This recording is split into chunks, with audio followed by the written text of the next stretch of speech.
हा कुठे गेली? अरे यार काही आयडी नाही, चला काय आले काव कशी दिसते मी? ताई तुम्ही कोण?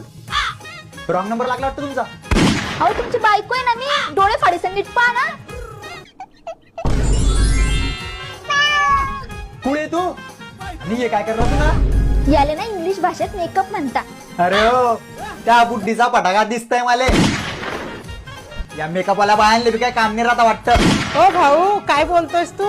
अरे ह्या तुमच्या गंड्यावडक बायका आम्हीच गोऱ्या करता. अरे ताई माफी मागतो, चुकी झाली. इकडे बोला तुम्ही. हे का प्रकार तुला ते सांग पहिले मला. हो मला फोटो शूट करणार होता ना म्हणून केलं. अरे हो अरे डबड्यात केली नाही आपल्या घरात उंदरा पराठा मागताय. मग कमवा ना पैसे, मला का बरं बोलताय तुम्ही? तू म्हणे पायव म्हणजे मी कमाईन आणि तू उडवशील. येत्या मायनं शिकायचं आणि पाठवलं होतं का त्या बापनं? लग्न करायच्या टाइम आले मोठ्या तोंडानं तुमची माय गायरी बोलली होती की तुमच्या पोरले राणी सारखं ठेवू. म्हणजे तुला राणी ट्याच्या चक्कर मध्ये मी भिकारी झाला चालीन. तसं पण रोडावर चालणारे लोक हेच म्हणता की भिकाऱ्याला राणी कसं काय भेटली.